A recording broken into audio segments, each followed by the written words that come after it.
either way between Lake Cook and the Junction. Eisenhower, 1 hour from 390 to downtown, 42 minutes from Manheim. Outbound, it's 40 minutes to 390. Stevenson, 55 minutes, 355 to Lakeshore Drive, outbound 38. Bryan, 28 minutes, 95th to downtown. I-57, 23 minutes, siding to the merge, Bishop 425. Southbound Lakeshore Drive is gummed up from Lawrence to North Avenue. Northbound Roosevelt to Jackson. Southbound 53 is heavy, Palatine Road to Kershaw. That's traffic. I'm Jim Talamonte on AM 560, The Answer. Chicago's Morning Answer continues next. Your official Chicagoland weather forecast from the 1 Hour Heating and Air Conditioning Weather Center in Brian May. Partly sunny and cold today, high 33. Partly cloudy and cold tonight, low 26. Some sunshine tomorrow, not as cold, high 44. Sunday, mostly cloudy and chilly. We'll have a high Sunday of 40. I'm Brian May on AM 560, The Answer. 19 degrees at O'Hare. Your next news update is at 8:30. Chicago's Morning Answer with Dan and Amy continues next on AM 560, The Answer. Don't miss the ammo event this weekend at Shoot Point Blank. Pick up great deals on ammo, like 50 rounds of 9mm as low as $10.99 per box. The more ammo you buy, the more you save. Load up this weekend at Shoot Point Blank's ammo event. See store for details. This is Chicago's Morning Answer with Dan Proft and Amy Jacobson on AM 560. The Answer.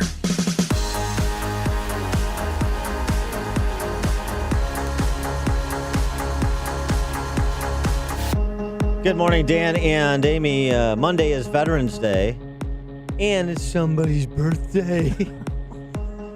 Stop it. Yes, it's your father's birthday on Monday. It is my dad's birthday, and it's also... come on, everybody. How old will you be? None of your business. Right. No, I'm going to be old. I got an ARP card the other day in the mail. So I think all of you know how old I'm going to be. But yes. It's my son's birthday, too. Peyton's birthday. Well, that's a celebration. Yours Yeah, he's is... 16 and I'm blah, blah, blah. So it'll be a good day. So you have a celebration for your son, and then you have like a memorial service for your... Oh, my God. Of course, we don't have school Monday because, it's a holiday. But no, we don't have school course. today. We don't have school Monday. We don't have school on Wednesday. I mean, it's called No School November. It's only November. You just ease into the school year in CPS. Oh, right, yeah. And I love it. a report card pickup.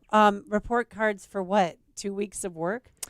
If you want to do something productive for Veterans Day and Amy's birthday, there's an event tomorrow at Allstate Arena for Hunger Heroes, and a charity I'm involved with, Envision Unlimited, is participating. Packaging meals for veterans in need, homeless veterans, veterans in need. It's volunteers will staff a production line for 2 hours, produce thousands of nutritious meals, each meal bagged, labeled, weighed, heat sealed, and boxed, safety, hygienic precautions, all that there. And the point is to Hunger Heroes, which is a nonprofit, will then make sure the food gets to veterans in need around the Chicagoland area and around the country. So if that's something you want to do, Allstate Arena, 8:30 to 10:30 a.m. tomorrow. That's the 2 hour period that we'll be doing it. So that's one thing you can do. Switching gears. Oh, by the way, some other just suggestions on the Chicago police chief thing. Yeah.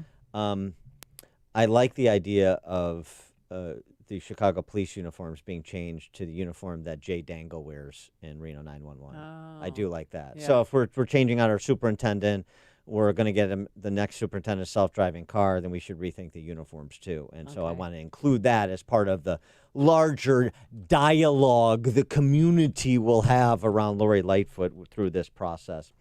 In addition to that, we want to dialogue with our friend Chadwick Moore about whistleblowers, particularly those in the media that are treated much differently than the media treats whistleblowers that are targeting President Trump. Chadwick Moore is a former editor-at-large of Out Magazine and The Advocate. He's a contributor to Playboy, New York Post, and he's a columnist for Spectator USA. And he's got a bit of a different take on one ABC News anchor, Amy Robach. Chadwick, thanks for joining us. Appreciate it. Always a pleasure. Thanks for having me. So Amy Robach is supposed to be a bit of the aggrieved heroine in the story. She put the Epstein story together 3 years ago. She had the interview with Virginia Giuffre. She was ready to go to town on Randy Andy and Randy Bill and all of the powerful men that were allegedly part of Jeffrey Epstein's pedophilia ring. And it got spiked, and she's very frustrated by all of that. But you suggest that some of the rest of her work product over that time period suggests maybe she's not so frustrated.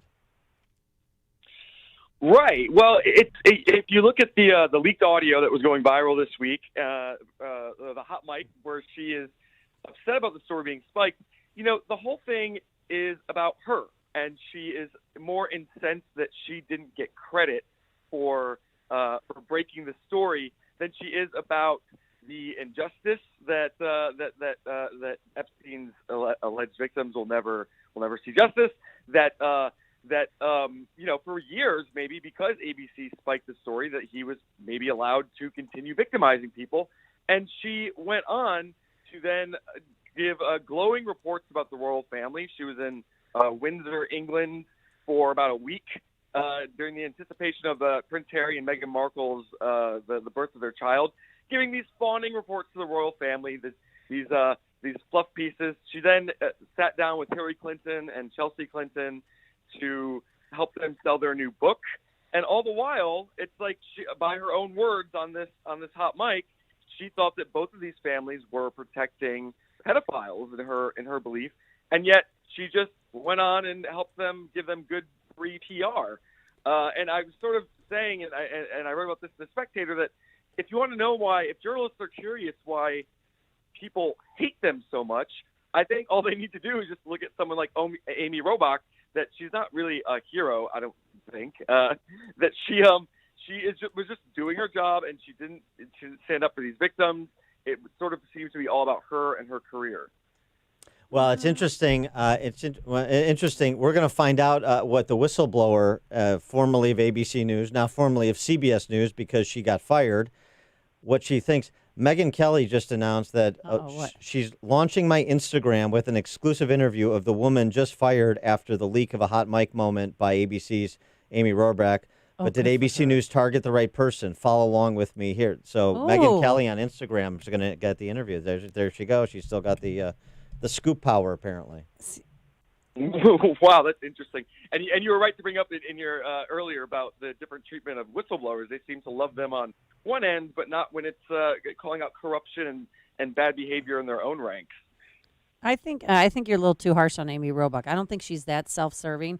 Because if I used to be a reporter, and if I worked for years on a story and kept pushing for it, which in certain cases I have, and they keep shooting you down, they did it, I think, ABC execs, because they wanted to make sure, and she said this too, that they get William and Kate, that they can get the royal couple to do an interview, because Prince Andrew was involved in this whole Epstein scheme, allegedly, and that's why they put the kibosh on it. Don't you think that has anything to do with it? Right. Well, she says that too. She says that the royal family had threatened them a million different ways. She says in the hot mic, and sure, fine. But this was, would be kind of a career-defining story for her, and she let it get quashed. In her words, I don't think she actually did get that sit down. I think ABC did, but she didn't with Will and Kate. But still, I think it's how she comes off, and I think it's that she is just more incensed that it was about her and that she wanted the story. And and the other point you make, I just want to emphasize. Then she goes on to do these hagiographic pieces on the Clintons when she's decrying the fact that Bill Clinton wasn't part of the reckoning that came with this story that she had. So, boy, I guess you could argue, she's just doing her professional responsibility. She's doing what she's told to do, trying to protect her job, just as she did by releasing a statement after that Veritas video was released, sort of walking it back in part and agreeing with her overlords. So, I can understand where she's a little bit pulled in a couple of directions, but that by definition means she's not the heroine because she was willing to go along for her professional interests. Right. Her statement was basically word for word ABC's statement, and which was this sort of eye-rolling, blasé, like, ABC did not seem interested in care, and ABC even sent out a memo to its affiliates just copy and pasted something they'd sent to NPR News months ago about the Epstein story. They didn't really seem to care about it at all. And she was sort of walking back what she was saying. Now, when she sat down to interview Hillary Clinton and Chelsea Clinton, it was because the two had written a book. This was earlier this year. Written a book called Gutsy Women, a book all about courageous women. And she gives this glowing interview to Hillary and Chelsea, and I'm sitting there watching this interview thinking, does she understand the irony of interviewing, having a conversation about courageous women while she was she thinking about maybe the victims that she had spoken to years earlier, Epstein's alleged victims? And was she really thinking about herself, that she did not do the courageous thing by just going along and continuing to platform this family that, by her own words, she believed was enabling a pedophile ring? Do you think she should have done what Ronan Farrow did? Because NBC said no, so he took it elsewhere. I mean, he took his story. Well, she couldn't take it elsewhere unless she wanted to go elsewhere. Well, should she have gone elsewhere? Yeah, she could have, I guess. I think she would have been hailed a hero had she, but I don't know if she would have been able to. And she didn't want to risk it. Why didn't she just go to the police? I mean, sometimes when I'd get information that was criminal, I would go to the police or drop a dime on somebody, and just, well, because she's get more them involved because I didn't care. She's more interested in getting the story than she is in turning it over, and than she is in getting justice, which is sort of endemic to the reporting profession. Staying on this topic area, though, and the intersection of culture, we interviewed Sean Spicer yesterday, and the Fred Astaire of GOP politics. You know him, Chadwick Moore. And I'm sure he's voted for him all the time. And isn't it? Don't you? I want to get your comment on this. I find it remarkable, the hysteria over Sean Spicer surviving, even though he can't dance, on this very popular dance on this very popular dance program. The hysteria that's in part being fueled by journalists who were otherwise supposed to take seriously as like political and cultural reporters for major outlets. Yeah, well, there's no bigger sin than humanizing someone who is affiliated with or was affiliated with President Trump. So how dare they put him on a silly TV show about dancing? And it's they have to try to take him down at any cost.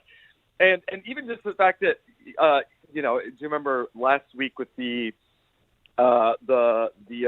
photograph with the dog that took down Abu the Medal of Honor, Baghdadi. Right. And the meme. Oh my goodness! And they have such little sense of humor. They don't want to see the Republicans, or especially anyone affiliated with Trump, anyway touching culture, anyway having a sense of humor, anyway being on a silly TV show.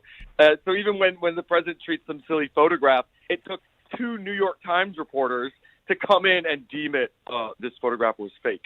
So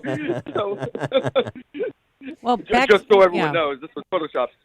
And this is even crazier. Back to Sean Spicer, one of the people that he was competing against. He's from Queer Eye. He's an African-American gay guy. Brown is his last name. How do you pronounce his first name, since I'm a name assessor? Karamo Brown. Mr. So he said on television that he called Sean Spicer a good guy. He's now getting death threats for supporting. He said, even people on my own side have threatened me because I was nice to President Trump's former press secretary, Sean Spicer. Well, that is unbelievable. Well, you've had some experience with that, Chadwick Moore, but it's the Ayanna Pressley. If you don't agree with me, you're not authentically black or brown. Or if you don't agree with me, you're not authentically gay. You're not part of a community you're a part of because you disagree with the orthodoxy of opinion in that community. Absolutely. I was just last night. I was at an event here, a Republican event here in New York, and there were protesters outside, of course. And I was walking in with a friend of mine who's a black gentleman, and the protesters, a couple of white women, started screaming at him, "You don't belong here."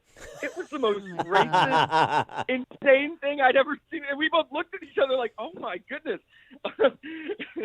It's sad. With that actor from Queer Eye, I guess Trump picked up another voter in 2020 because whenever liberals see that, they're usually shocked, and we just think, well, this is what we deal with on a daily basis. He said, and it hurt my heart. I'm kind of getting emotional now, but because I just never thought in my heart that people would look at me and think as a black gay man living in America that I was somehow part of the enemy because I complimented someone.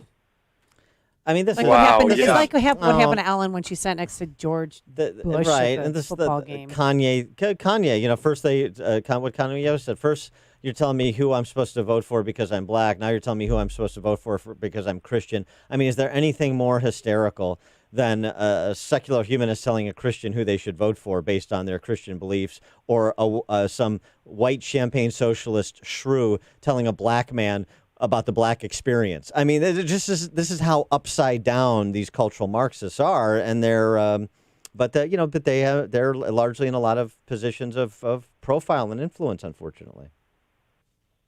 Exactly. They're such a tiny percentage of the population, but they control everything, and they have, the media loves them and gives them funding coverage, and they control so much of the narrative. And it's topsy-turvy. It's how do they not see the party of love and tolerance and diversity and acceptance? How do they not see this extreme hatred and hypocrisy on their own side? And in instances like we were just mentioning, they're just flagrant racism. It just doesn't make any sense at all. You don't belong here. Oh, God. Chadwick Moore, former editor-at-large of Out Magazine and The Advocate, contributor to Playboy, New York Post, columnist for Spectator USA. Check out his piece at Spectator USA on the mysterious career of Amy Robach. Chadwick, thanks as always for joining us. Appreciate it. Thanks so much. Have a good morning. Take care. Have a good weekend. And he joined us, on our turnkey.pro answer. And I want to... Folks, when shop. Oh, we got it. All right. I just wanted to this Instagram message that I referenced that Megyn Kelly just posted. Just listen to her previewing this interview she's got with the ABC whistleblower. Hey guys, it's me, Megyn Kelly, and I'm here on my set where we just shot a really interesting interview. Have you been following this story about the Amy Robach hot mic moment at ABC? She was caught talking about how she said she had the Epstein story 3 years ago and ABC wouldn't air it. And she amended that to say, well, I didn't have the corroboration after ABC had publicly had to deal with this hot mic moment. Anyway, the employee who sort of marked that clip in the system and then moved on to CBS got fired this week because they suspected she leaked this thing to this Project